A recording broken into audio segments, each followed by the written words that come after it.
Seperti yang kita tahu bahwasanya Timnas Indonesia kembali menelan kekalahan dalam laga uji coba ketiganya jelang gelaran Piala Asia 2023 Qatar.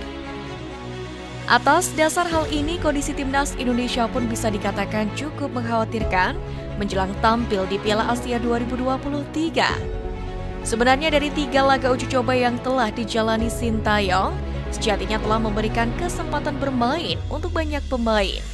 Namun, belum ada satupun pemain yang penampilannya cukup memuaskan. Di lini pertahanan, kesalahan masih sering dilakukan oleh para pemain. Seperti contohnya yakni blunder Jordi Amat yang melahirkan gol keempat Libya pada pertemuan pertama. Lalu, pada laga kedua melawan Libya giliran Rizky Ridho yang melakukan kesalahan. Di uji coba ketiga juga diungkapkan Sintayong bahwasannya beberapa gol yang terjadi lantaran kesalahan dari lini belakang Timnas Indonesia. Selain itu, penampilan Justin Hubner juga belum meyakinkan. Pemain milik klub Wolverhampton Wanderers FC itu sepertinya masih membutuhkan adaptasi agar bisa bermain padu dengan pemain lainnya. Bahkan hal ini sampai menjadi sorotan calon lawan Timnas Indonesia di Piala Asia Vietnam. Lewat media lokalnya Bongda, mereka mengakui bahwa skuad Garuda memiliki lini pertahanan yang solid, ditambah dengan pemain keturunan. Namun memang kondisi tersebut mereka anggap belum terlalu terlihat jelang Piala Asia 2023 nanti. Sebab kekalahan beruntun Indonesia di laga uji coba jadi bukti ada yang harus dievaluasi dari skuad Sintayong. Kesalahan telak dari Iran jadi alarm agar masalah lini belakang harus cepat ditemukan solusinya. Fakta performa lini belakang Timnas Indonesia yang masih underperform sebenarnya ikut diakui oleh bek jangkung Garuda Elkan Bagot. Ia tidak menampik fakta bahwa lini belakang Timnas Indonesia masih keropos jelang Piala Asia 2023 Qatar. Kemudian lanjut ke lini tengah, Timnas Indonesia yang sejauh ini juga dianggap masih minim kontribusi. Sebagai informasi, Timnas Indonesia sekarang memiliki 8 gelandang. Namun hanya ada 2 pemain yang paling sering diberikan kesempatan oleh Sintayong tampil sejak menit awal. Mereka adalah Ivar Jenner dan Marcelino Ferdinand. Sintayong memang sempat menurunkan Mark Locke dan Ricky Kambuaya pada laga pertama melawan Libya. Namun kedua pemain tersebut tak lagi menjadi starter utama Timnas Indonesia di 2 laga selanjutnya. Kemudian berlanjut ke lini serang, dari 3 laga Timnas Indonesia baru mencetak 1 buah gol. Gol tersebut diukir oleh Yakob Sayuri yang berposisi sebagai pemain bertahan.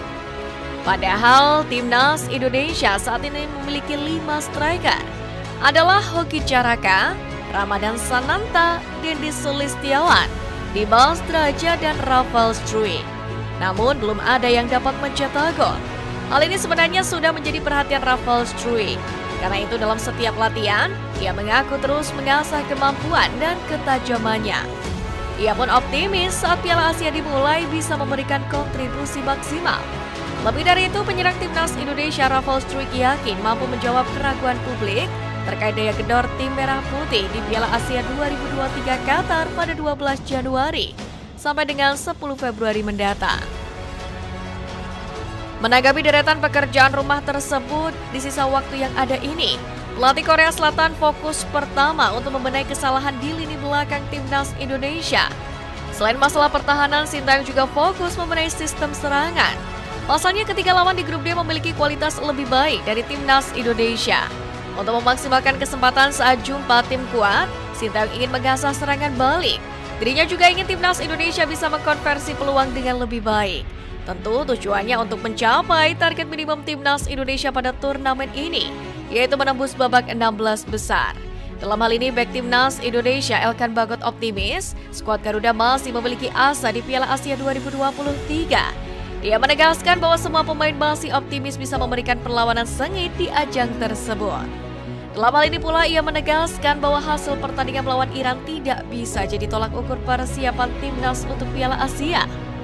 Karena memang Sintayong sempat fokus pada kondisi fisik pemain sebelum fokus pada aspek taktikal. Pada Piala Asia nanti, semua pemain pun termotivasi untuk bisa memberikan hasil terbaik. Apalagi butuh waktu lama untuk Indonesia bisa kembali di ajang ini. Maka, kesempatan tampil di edisi kali ini pun akan mencoba mereka memaksimalkan dan memberikan prestasi. Sementara itu, pelatih Sinteyong sendiri telah umumkan 26 nama final pemain timnas Indonesia di Piala Asia 2023 Qatar pada hari Rabu kemarin. Dalam keterangan Ketua Badan Tim Nasional atau BTN Sumarji, Sade Ramdhani dan Arkan Fikri menjadi nama yang resmi dicoret dari skuad timnas Indonesia yang berlaga di Piala Asia 2023 Qatar. Dalam hal ini ada sejumlah pertimbangan di balik pencoretan dua pemain tersebut, mulai perihal teknis hingga performa individu.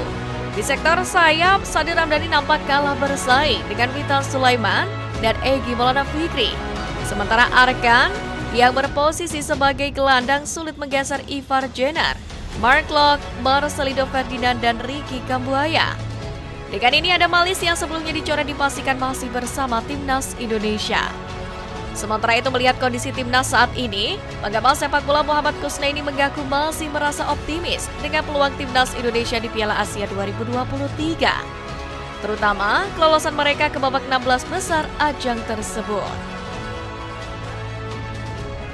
Saya pribadi tetap optimis timnas Indonesia bisa berbuat sesuatu di Piala Asia 2023. Mungkin tidak muluk-muluk menjadi juara grup. Menurut sosok yang akrab disapa Bungkus itu pun, peluang terbaik timnas Indonesia untuk melaju ke babak 16 besar adalah melalui jalur salah satu peringkat ketiga terbaik. Cukuplah menjadi salah satu peringkat ketiga terbaik dan lolos dari fase grup. Itu dimungkinkan jika kita bisa mengalahkan Vietnam dan meraih 1 poin dari 2 laga lawan Irak dan Jepang. Namun Bungkus mengingatkan hal itu tidak akan bisa diraih dengan mudah. Timnas Indonesia harus memanfaatkan beberapa hari jelang laga perdana Piala Asia 2023 untuk meningkatkan kualitas dirinya. Bungkus melihat ada potensi dari pemain skuad Garuda, terutama pada pertemuan kedua melawan Libya beberapa hari yang lalu. Hal senada pun juga disampaikan oleh pengamal sepak bola Bung Ropan. Indonesia memiliki target untuk melaju ke babak 16 besar. Hal ini menurutnya hanya bisa dicapai jika mereka mendapatkan hasil positif pada laga kontra Irak. Itu kuncinya, karena kalau kita kalah, peluang kita akan pupus. Saya meyakini akan sulit untuk bisa mencapai babak 16 besar. Jangan dulu melihat Vietnam dan Jepang, fokus pada laga awal. Maka tak heran, di beberapa kesempatan Sinteyong mengungkapkan fokus pada laga awal melawan Irak. Saya akan fokus dulu ke pertandingan pertama dan kedua.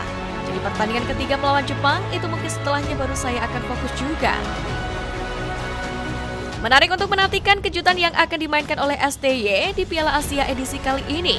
Terkenal dengan label pelatih ajaib di Korea Selatan karena mampu memanfaatkan situasi terburuk menjadi peluang terbaik. Lalu akankah STY mampu membawa keberuntungan dan keajaiban di timnas Indonesia? Menarik untuk dinantikan.